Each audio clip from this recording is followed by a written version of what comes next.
Alkitab Suara, Kejadian pasal 16. Adapun Sarai, istri Abram itu, tidak beranak. Ia mempunyai seorang hamba perempuan, orang Mesir, Hagar namanya. Berkatalah Sarai kepada Abram, "Engkau tahu, Tuhan tidak memberi aku melahirkan anak. Karena itu baiklah hampiri hambaku itu. Mungkin oleh dialah aku dapat memperoleh seorang anak."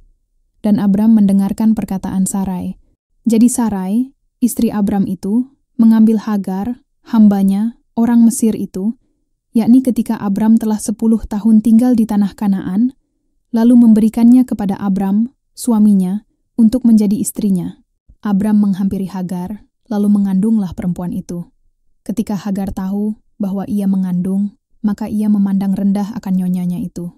Lalu berkatalah Sarai kepada Abram, "Penghinaan yang kuderita ini adalah tanggung jawabmu. Akulah yang memberikan hambaku ke pangkuanmu."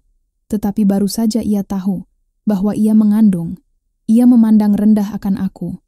Tuhan kiranya yang menjadi hakim antara aku dan engkau. Kata Abram kepada Sarai, "Hambamu itu di bawah kekuasaanmu. Perbuatlah kepadanya apa yang kau pandang baik." Lalu Sarai menindas Hagar, sehingga ia lari meninggalkannya. Lalu malaikat Tuhan menjumpainya dekat suatu mata air di padang gurun, yakni dekat mata air di jalan ke Syur. Katanya, "Hagar, hamba Sarai, dari manakah datangmu dan kemanakah pergimu?" Jawabnya, "Aku lari meninggalkan Sarai, nyonyaku." Lalu kata malaikat Tuhan itu kepadanya, "Kembalilah kepada nyonyamu, biarkanlah engkau ditindas di bawah kekuasaannya." Lagi kata malaikat Tuhan itu kepadanya, "Aku akan membuat sangat banyak keturunanmu, sehingga tidak dapat dihitung karena banyaknya." Selanjutnya kata malaikat Tuhan itu kepadanya, "Engkau mengandung dan akan melahirkan seorang anak laki-laki, dan akan menamainya Ismail, sebab Tuhan telah mendengar tentang penindasan atasmu itu.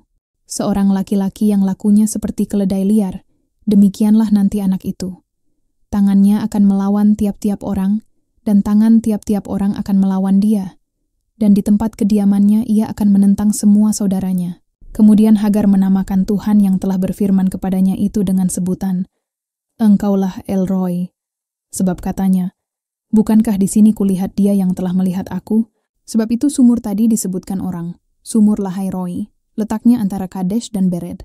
Lalu Hagar melahirkan seorang anak laki-laki bagi Abram, dan Abram menamai anak yang dilahirkan Hagar itu Ismail. Abram berumur 86 tahun ketika Hagar melahirkan Ismail baginya,